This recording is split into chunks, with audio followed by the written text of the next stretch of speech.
The GDP numbers came out on Thursday and the US economy officially contracted for the second quarter in a row. Does this mean we're in a recession?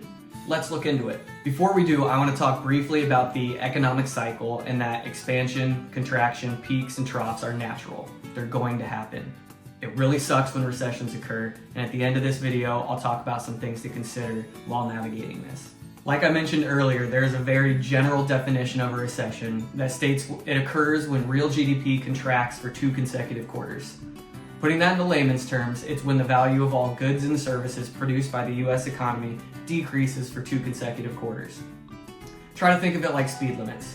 I'm not advocating for speeding, but we all know that you can go a couple miles per hour faster than the speed limit on the highway, and you won't get a ticket.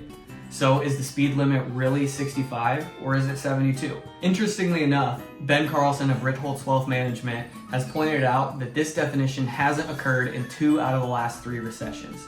So if the simple definition has not been met, how else do we define or determine a recession?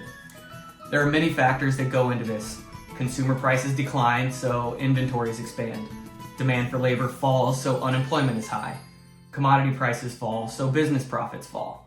And interest rates fall as a result of reduced demand for money. The National Bureau of Economics is the group that officially labels a recession. They have a very long explanation that uses many measures beyond the simple GDP definition. It's a lot, and for simplicity, I'm not going to cover that in this video. But their explanation concludes with the following. In recent decades, the measures we have put the most weight on are real personal income, less transfers, and non-farm payroll employment. So that boils down to 2 things, the labor market and personal income. So let's look at the data.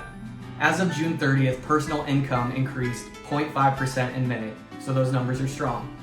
Furthermore, the unemployment rate is at 3.6%, which compared to 2020's high of 14.7% and 2008's high of 10%, we are a ways away. Will these numbers change as time goes on?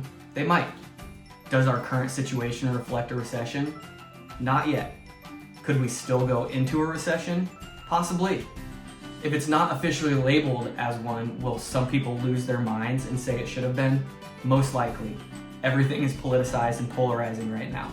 Is it semantics? Does it really matter if it's actually labeled a recession or not? In my opinion, it doesn't. It's a title of the conditions.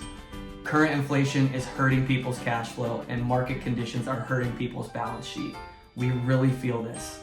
So what do we do? If you are in the accumulation stage, by far your biggest risk is losing income due to job loss. Oftentimes this is largely out of our control, as are most unforeseen events that have negative consequences. However, if you have a financial planner, your financial plan takes these types of things into account, and you should be having conversation about what this means for you. It's difficult to do with today's conditions, but try to zoom out and think long term. Have a funded cash reserve. Don't make short-term irrational decisions based on emotions you're feeling today. Event plus reaction equals outcome. The best financial plan is the one that you can stick with over the long term when things aren't great. If you don't have a financial planner, I'd love to sit down and talk with you about your situation, what's going on, and if I can help. You can email me at ryan@planwithclearwealth.com to schedule a conversation.